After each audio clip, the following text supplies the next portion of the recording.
You thought you could marry my son. The father-in-law's words cut through the air, chilly and stern. Our standards don't align with yours, he continued, disdain lacing his tone. Don't you dare dream of joining us. Anyway, you're not the right person for my son. Now, leave, he commanded, his voice unwavering. That's how coldly my father-in-law spoke to me. And my mother-in-law chimed in as well.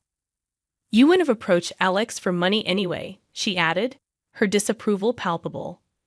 My name is Kate. I'm 34 years old, and I work for a company. Since graduating from university, I've remained with the same company, dedicating myself to my work every day.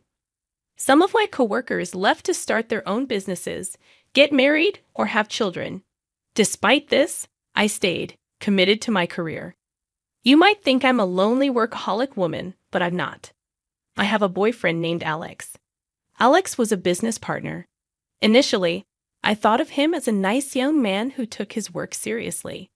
As we collaborated more, we began to develop feelings for each other. He confessed his feelings, and we started dating. It's been a few years since we started dating, and now we're even engaged.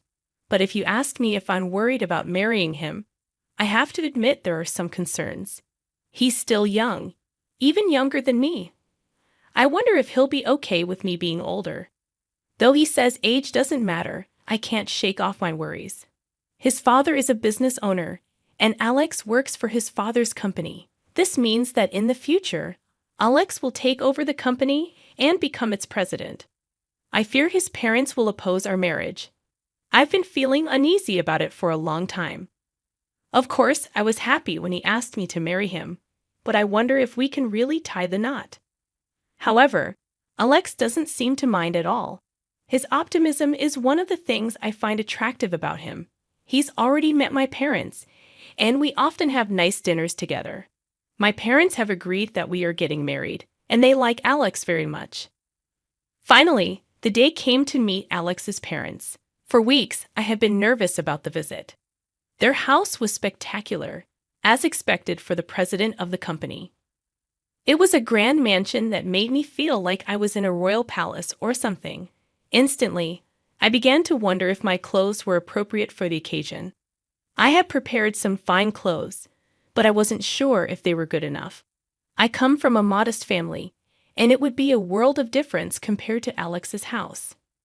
Alex often treats me to nice meals at fancy restaurants, and when we go on vacation, he always books expensive hotel rooms. He thinks such things are completely normal, but sometimes I feel like he lives in a different world from me. Even so, he never imposes his values on me, and he never brags about being wealthy. I don't judge people by their money. I fell in love with him because of his personality and inner beauty.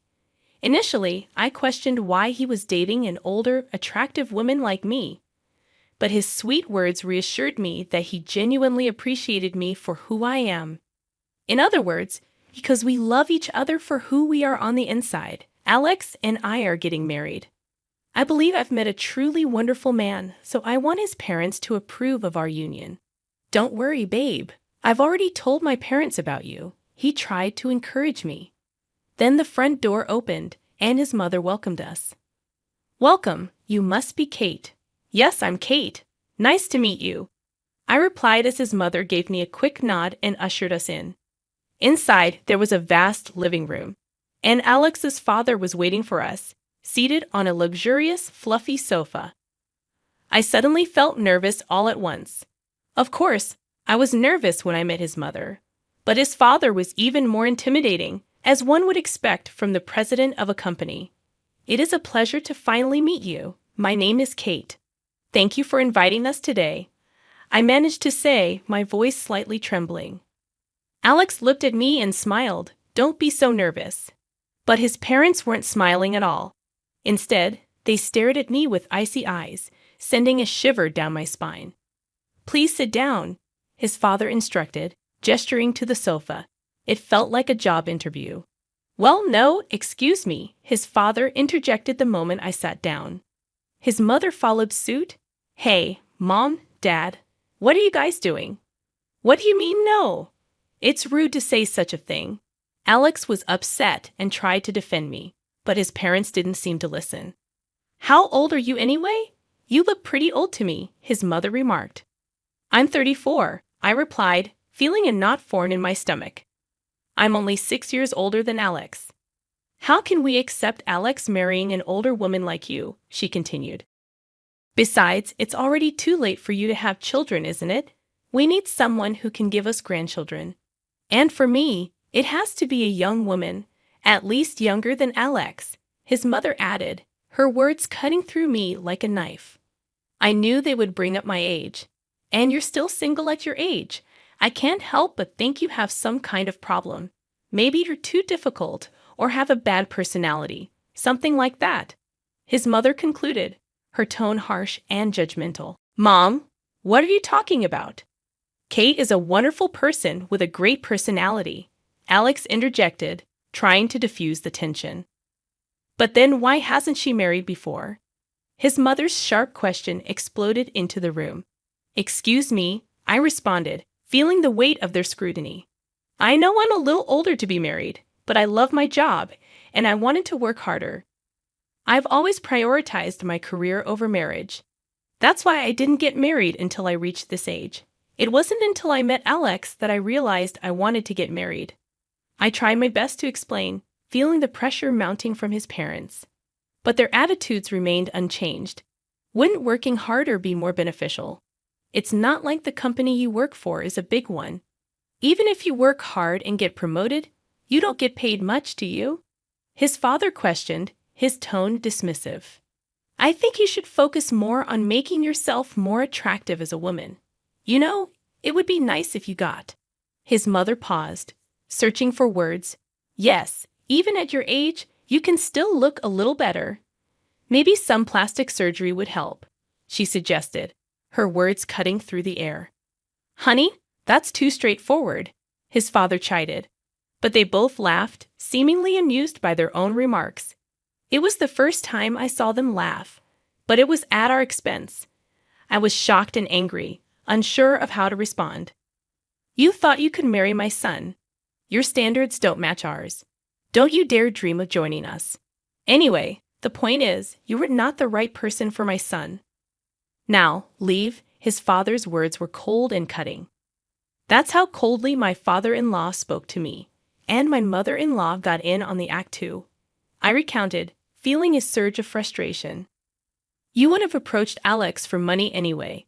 I don't know how you fooled my son, but you can't fool us too." "That's enough," his mother added, her tone accusatory. "You guys can say whatever the hell you want, but it's my life. I'm gonna decide who I'm marrying." Alex attempted to defend me, but I stopped him, placing a hand on his arm. "I see. I understand how you feel, but it's quite impolite of you to say such horrible things to me," I said, trying to maintain composure despite the hurtful words. "Despite the fact that we just met, I don't care if you were richer or not. It's not important to me. But if I were to become rich, I definitely do not want to be like you," I asserted, standing up abruptly. "We wouldn't have to have any more conversations," I added as I made my way to leave his parents' house. "You've got to be kidding me. Don't you dare insult us, you beggar. We will never allow you to marry my son." "I don't want to be related to people like you anyway," his father retorted angrily as I walked out. "You're such a disgraceful person. I'd like to see the face of the parents who've raised a woman like you," he continued, his words stinging with disdain. Ignoring his father's tirade, I left the house in frustration, leaving my parents behind. Their attitude was just too much to bear. Outside, Alex came running up to me in a panic.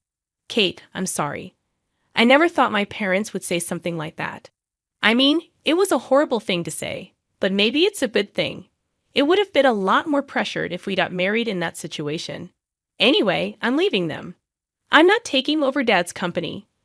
I'm quitting that company too." "You shouldn't make such a decision in a rush," I cautioned, feeling conflicted.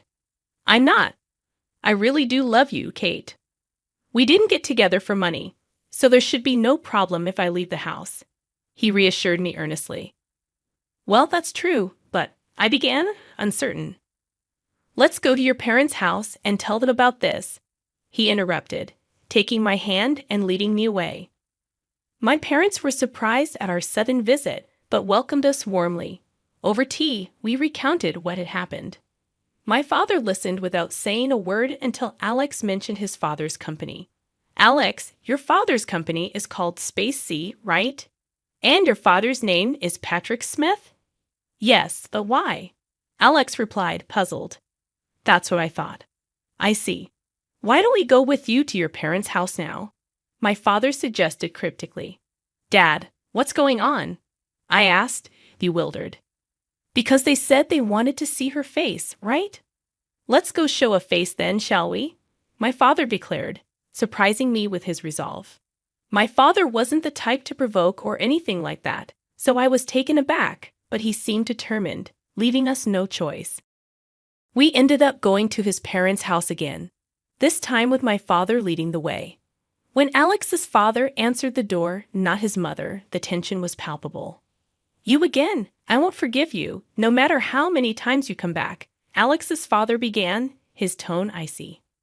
Whose daughter do you think you were talking to, Patrick? My father interjected, his voice calm but firm.